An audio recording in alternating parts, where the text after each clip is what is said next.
All right, we are on. Thank you so much for being here, Annie. I'm going to introduce you in a minute, but I think, as I always do, I'm going to introduce what we're doing here today. It is the month of May, and I have started this mouth breathing awareness campaign. So, I'm trying to spread the word on how mouth breathing is a really simple, easy to spot, hopefully, red flag symptom that can be an indicator of much bigger health issues or potential bigger health issues connected to the mouth breathing. I have the amazing opportunity to be surrounded by professionals who have a lot of personal experience with this stuff, and I get to hear their stories. I think these stories are amazing, and I want patients to hear them, and I want other people to hear them. I have a Mile Mentor graduate every day that I'm interviewing and sharing their stories. So today we've got Annie Denning. She's from Washington State, the capital of Olympia, and she's here to share her story. So how do you want to start, Annie? How did you get into the field? I know you're a hygienist and myofunctional therapist, so walk us through your story. Sure. Thanks, Sarah. Yeah, I practiced clinical dental hygiene for 19 years until the fall of 2017 when I incurred a second neck injury. So I had a C4, C5 fusion in 2008. Wow. And then ended up with a second neck injury. And it's really because of my neck injury and because of my youngest son that I discovered the field of myofunctional therapy. So I'm going to share a little bit about my youngest. Do. He had an injury to the face when he was about 2.5, and he ended up losing his 2 upper front teeth.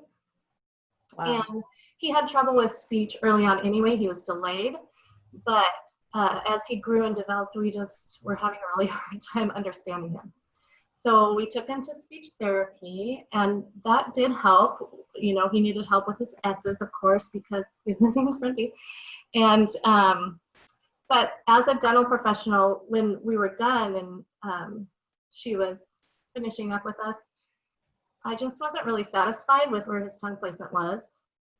You could see it, or what did you notice? Well, I don't really remember. I mean, because my dad was a dentist, so I kind of knew that the tongue was supposed to be up and that it's not supposed to come forward when you swallow. So okay, that's so interesting. I know. I think back, I'm like, oh. So I knew that when he was swallowing, it was coming forward. I think I knew that piece. And it just wasn't staying in the confines of the teeth. And so I told the speech therapist, I said, I still don't think his tongue is in the right spot, and he's not, I don't know exactly what I told her, but that I just wasn't happy with his tongue. Yeah. And she's like, well, you can put peanut butter on the palate and have him practice rubbing it off. And I was like, okay. So I tried that a couple times. I wasn't very diligent about it. And I tried to tell him, I think that was the biggest thing. I'm like, you've got to keep your tongue, you know, on the roof of your mouth, behind your teeth, kind of, you know, the basics that I thought I understood. And so I mean, you're ahead of most of us. I would have never even known that. So I'm like super impressed. Before you had any training, you're like, keep your tongue inside your teeth. Well, I think it's from my dad probably, but he only knew a small, you know, a little bit of it. Yeah. So when I was recovering, when I had my neck injury, I was on the couch pretty much all the time. And I thought this is a really good time for me to just try and find a picture or a video to show my son where he needs to keep his tongue. So it was in that process that I discovered this field. I think I found some Dr. Mew videos, and I was, you know, well, I was just fascinated with it. Yeah.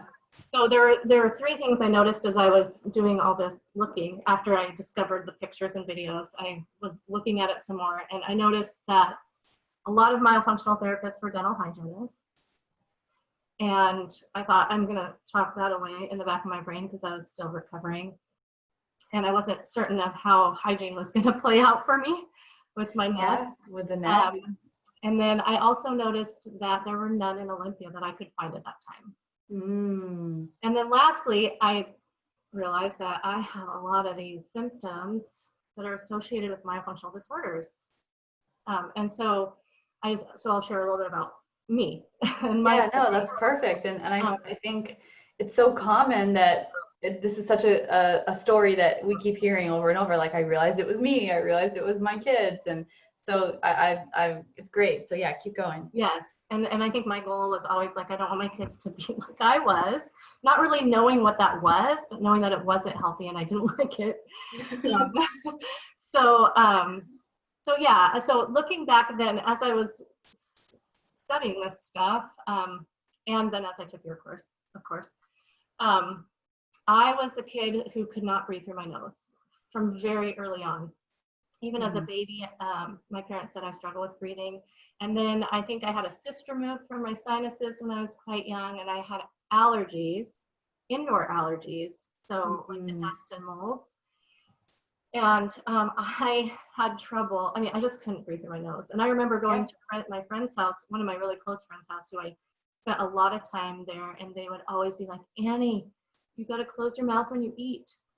You know? Oh, yeah. And I just thought I had horrible manners, but really I just couldn't breathe through my nose. Yes. And which, isn't it crazy how those memories like stay with you too? Like you can remember from your childhood people telling you to chew with your mouth closed, you know, but you don't really think about why until this kind of stuff resurfaces later. Right. So. And I remember having to kind of breathe in through my mouth, close my mouth, chew, exhale. Hold your breath. Chew. Yeah, I had to hold my breath to eat at their house, you know, because they were very strict with manners. But anyway, I also was the kid at sleepovers who people would wake up in the morning and would be like, somebody snores super loud. And then they would go into a great deal of information on what it was like you'd be quiet for a really long time and then a really loud noise. And I heard this at every sleepover. So I'm pretty sure as a kid I had sleep apnea. I also, when I got older, we had a exchange student, and she would hit my bed, you know, at night, and then she'd say, "You'd stop breathing," and then you breathe it. So I'm pretty sure that was there, but nobody really knew that it was a problem, I guess. So it's so interesting, right? Like we just think, oh, that's just normal life. Like I guess, you know, it's sad. And that's why I feel really passionate about helping kids so they don't have to deal with that. Yeah. So as a kid, you know, I mean, I look back on pictures and I had the very, very typical adenoid face with the dark circles, droopy eyes, open mouth posture. I developed, and I think some of it is genetic, but I do have a long, narrow face. I definitely developed in a vertical direction. I have a severely vaulted and tiny palate. I think when I saw a craniosacral therapist, she was like, I can't even get my pinky in your palate. Yeah. So I'm very, very small. Yeah. And when I had my orthodontic photos taken, you know, they take headshots with lips together, and I had extreme mentalis dimpling, and I still struggle with keeping my lips together. Yeah. And I remember trying to train myself not to have my lips together because I didn't want to develop more wrinkles, you know. It's so common. A lot of women, they hate that, like the dimply chin or the way they look angry when their mouth is closed. And so I don't worry about that now though, because I know breathing through my nose is much more important. So doesn't matter if I get wrinkles. So the sad thing really is that I was treated as an ortho case and not an airway case. Looking back. So I had a rake because, you know, you have a tongue thrust, so we're going to put a rake in. So we did that for a while to try and correct my tongue thrust. And that's when I remember my dad saying, you've got to keep your tongue on your palate. That's really important. That's probably why it came back to you, because if you had that as a kid and the rake and your dad talking about it, that makes a lot of sense now that you would have known. But physically, you cannot keep your tongue on your palate if you can't breathe through your nose, right? Yeah. So that was impossible for me. Like, nothing is going to help me do that unless I can breathe through my nose. So I also remember, which is kind of a scary story, but I remember my dad taking me to Seattle to see if I could have this tongue surgery where they take out a midsection of the tongue and then they suture it back together to make the tongue smaller. Yeah, so a glossectomy. Yeah, I don't know exactly what they would call it, but it was so it would fit up into my palate because my palate was so tiny. I'm so glad that we didn't do that. I'm glad too. Oh my gosh. Yeah, that would have been awful. And that's like just fixing the symptoms instead of looking at the root cause, which I realize now. But so then I ended up with all my bicuspids extracted and orthodontia. I had severe malocclusion. My maxillary anteriors were distally rotated severely, like that. Really? Wow. So as a kid, I could not wait to have ortho because my teeth were so crooked. And they must have waited till you're like 12 or so, because usually when I think I may have been a little bit younger. At least the ortho pictures I have, I don't quite look 12, but maybe I was. I don't know. Yeah. It's hard to say, but yeah. So a long time to wait though, if you're like self-conscious about your teeth and it just sounds like if they extracted the premolars, then maybe that was kind of the philosophy, is just wait till all the teeth come in and then we'll fix them. And so I don't know. I think maybe they started with the rake and that's the first initial pictures, and then they put the brackets on probably when I was in middle school. Yeah. Makes sense. So I got straight teeth, but the open bite was never fully corrected. You couldn't really see it anymore, but I could not sever food. So that was always an issue. Yeah. And then as I went into college, is really, when I went to college, I would change roommates every quarter. And the snoring thing was not very fun, So it was at that time that I decided to take care of my tonsils and adenoids. So I had a tonsillectomy, adenoidectomy, and a turbinate reduction. Wow. I could breathe through my nose for the first time in my life. Wow. Which was such an amazing thing when you haven't, like, I remember thinking, oh, I can breathe through my nose when I have a cold. I didn't know that. And I sang, and I was like, oh my gosh, I had so much more resonance and I sounded different. And it was life-changing to be able That's amazing. use my I'm so nose happy you're sharing this, because I've talked with you a lot, but I didn't even know a lot of this stuff. So it's a long story. So no, but it's good. I'm really happy you're sharing it. This is great. So thank you. Yeah. So then that was college. The first time you really used your nasal passageways was when you're, I don't know, 18, 19, 20? Yeah. So, and honestly, I think because I did sing, that helped with my breathing. Because, singing forces you to have a slower exhale. And there's just some things about it that I think help your breathing. And also, I think there's a lot of things related to myofunctional therapy that singers do. You have to open the back of your throat and things like that. Anyway. Yeah. But activate the diaphragm, so you probably had some actually good breathing skills that you wouldn't have had if you weren't singing. I think that's a really good point. Right. So then I think probably the apnea part got better, but I still snored. And I remember after getting married, I got my first night guard, right? Because I was pinching and grinding. I remember grinding holes on both sides of my night guard and thinking, how the heck do I grind holes for my night guard if I'm snoring at night? It just doesn't make any sense. But now looking back, I'm like, oh, yeah, that does make sense. Yeah. Explain that, just so anyone listening who doesn't understand what we know, explain how it makes sense to you now. So because the body's in a sympathetic mode, if it can't get oxygen at night, that there's stress. And so when the jaw moves forward, also to open the airway, there's a grinding effect on the teeth. Yeah. Sympathetic, dominance happening at night, and then also trying to open the airway. We're in fight flight mode. It's almost like our body is stressed at night while we're trying to sleep. And so we'll get these, depending on our phase of sleep, a lot of clenching intermixed with a lot of just mouth open and snoring, right? So it kind of can go back and forth depending on, I guess, your sleep cycle and state and all that. Did you ever feel tired? I mean, did you feel like you had, do you look back and you're like, wow, I was way more tired through college than I should have been, or through your early childhood years? Do you have any kind of memory of that? I know I got sick a lot. I got sick a lot. But the fatigue part, I do remember having fatigue like when I had young kids, right? I mean, and so I would kind of be like, well, I have to get up at night, feed them. I'm exhausted because I have little kids running around. And I think I was also somewhat anemic. So it's hard to know what it was, but. And we always have those ideas of like, oh, it's because I have kids, or oh, it's because of my stressful job. And so I think everyone kind of associates their normal with, you know, how their life is and all that. So right, there's so many other things you can try and point to. Maybe it's some of it was all of the above, right? Yeah, totally. Yeah. So then I, you know, fast forward several years after I had kids, I decided to, after I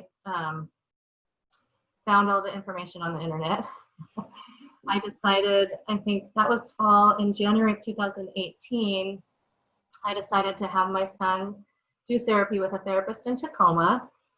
And shortly after that, I decided that I would take your course because of my neck, travel was really hard. I thought, because I looked at all the different intro courses and I was just like, I don't know, I'd have to take my husband along so he could, you know, hoist my luggage around, and that would have just been complicated. And yeah, well, I'm glad you did.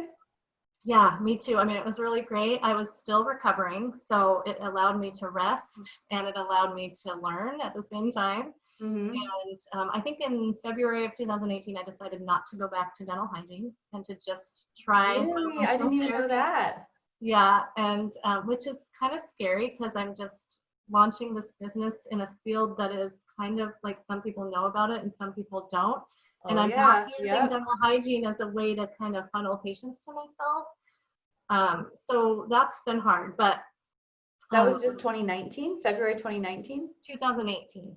That you quit hygiene though. Oh, okay. So it's been a little while. Yeah, 2018, I quit dental hygiene and then I launched my business that fall. Cool. Officially. So, so I took myself through the therapy when I did the course with you. I remember that. Yeah. And then I also treated my 2 older kids. Yes. And so they ended up having, all my kids actually ended up having functional frenuloplasties. And so then I thought, it's my turn. I think Dr. Zaghi was coming to Seattle. So I really wanted Dr. Zaghi to do my functional frenuloplasty because of my neck issues.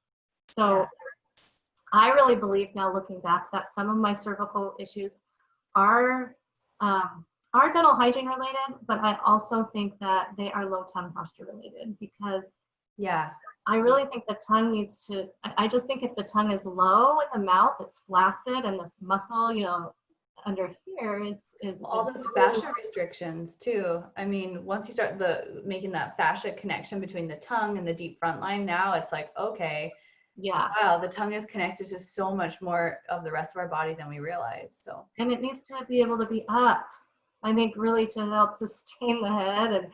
And anyway, so I heard that Dr. Zaghi was coming to Seattle, and so I thought, I'm going to have him do my release.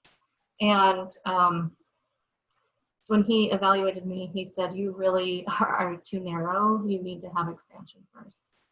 Wow. So I was like, okay, great. I get it. I'm tiny. I understand that. But my kids have to come first. So I am on pause. I am basically, you know, I do therapy when I do therapy with my patients. And I tape at night. And I've done snore labs several times because I want to make sure that I'm not having any kind of severe snoring like I used to. Which has been fun to see, like, oh, I really am sleeping sort of quietly. Like, good. Taping has been such a huge blessing for me because I used to hate, I used to never let myself sleep anywhere other than home, you know. So, so that's kind of where I'm at. Yeah. Do you feel better from the tape? Like, do you think you sleep better? I think I wake up, I mean, not always, but I usually will wake up without an alarm. I do.